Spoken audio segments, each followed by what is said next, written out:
Hospital Porters, Pride and Dignity. Stop the New World Order. Welcome to HPANWO TV for a part 2 to my film Northala Fields. As always, you know, when I'm doing these little location shoots, I tend to they tend not to be ideal, and I often make mistakes and I leave things out. So once again, as with my Boudica film, I've done a little part 2 for this video not on Northala Fields. Now, I thought it also gives me a chance to show you a little bit more information, which I couldn't show you when I was just quickly driving past it on the coach.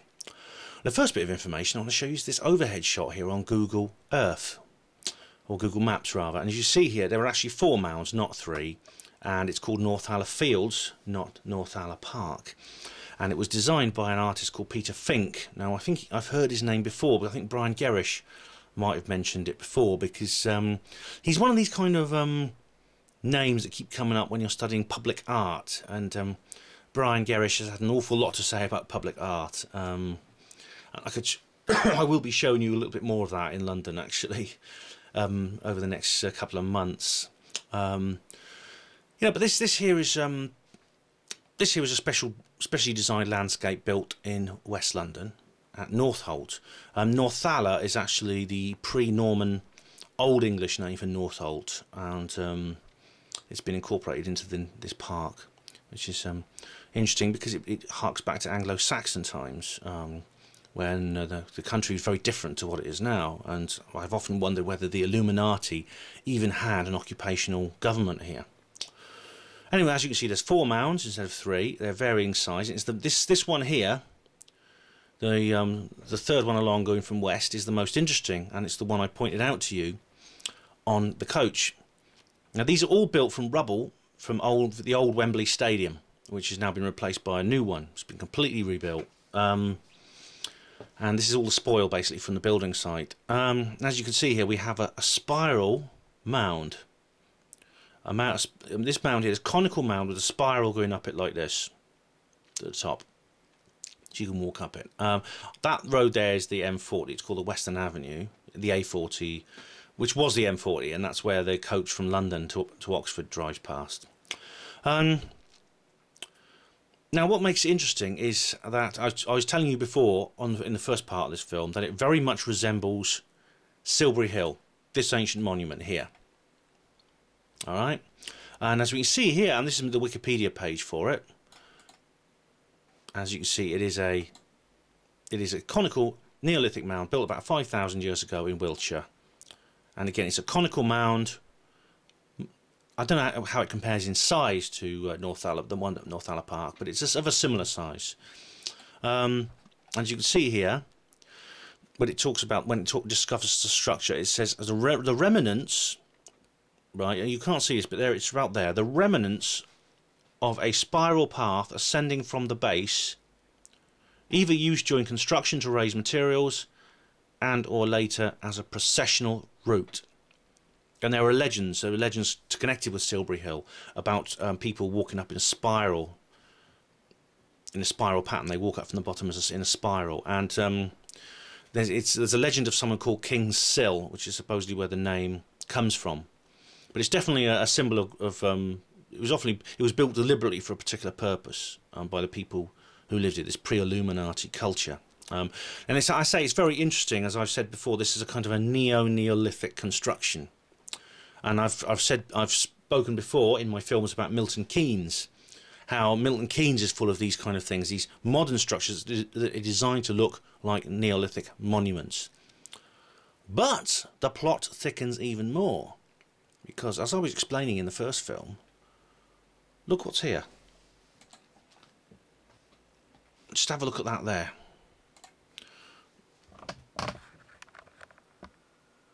That there is Silbury Hill on the right, which I've just showed you. What's this on the left? Well, this is actually a very, very similar structure. It's bigger than Silbury Hill. In fact, it's exactly 14 times bigger. But it's not on Earth. It's on Mars. It's on a part of Mars called Cydonia, which has become famous because of the face on Mars. The thing about the face on Mars is it's not the only strange object there. This is often forgotten. It's only one of a whole series of objects, an entire complex some miles across, with some very, very spectacular structures. And what we have here is we have a mound, which is exactly 14 times bigger. So if you put it on a map, it's exactly a 14:1 scale. It would appear the same size, and I'll come to that in a minute. But what you have going up it is a spiral pathway, and it's known by researchers as the spiral mound or the spiral thallus. How very odd that is. Well, you may not think it's odd. You may think that that structure could have formed naturally, and it doesn't really matter because you know, it's just a coincidence. You go over Mars, you're bound to find something that's just similar if you look hard enough. You know, random noise, random landscapes always produce patterns if you have a big enough landscape and you're looking for patterns hard enough, etc., etc. But what's this? Zoom out a little bit and zoom back in. That there, see where I've got the cursor now, that there is Silbury Hill. But this is just not one map here. This is actually a superimposition of two maps superimposed over each other. One of them is a map of the Avebury area and Silbury Hill. That's Avebury there, that's Silbury Hill. Another is Cydonia, and as you see here, there's a little face, the face on Mars there. Believe it or not, the Avebury area matches exactly, many of the structures match exactly Cydonia. This is very, very odd. A supposedly natural region of Mars matches an artificial region, what is known to be an artificial region of Earth. How strange. See, the thing about Mars is, right, now this is not alternative to say this, scientists recognise this now. Mars wasn't always like it is today. Today it's got a very thin atmosphere, it's freezing cold, it's just covered in dust, got no surface water at all. It wasn't always like that. In fact, there was a time when Mars had flowing water on it. It had rivers, it had lakes, it even had an ocean in the north of the planet. Now, if it had an ocean and it had flowing water, it would have, you know, it means that Mars at one point must have been very different to what it is today. It must have had a much thicker atmosphere, and it must have been a hell of a lot warmer. And is it possible life evolved there? Complex life? Maybe even an intelligent animal species? Intelligent enough to build the face on Mars and all the objects around it, including the thallus. The funny thing is, though, that Mars actually changed. It's the time when Mars was lush and covered and warm and covered with liquid water was actually before life even evolved on Earth. And by the time that the first microbes appeared on Earth, Mars had changed into what it is today. So this is very, very peculiar.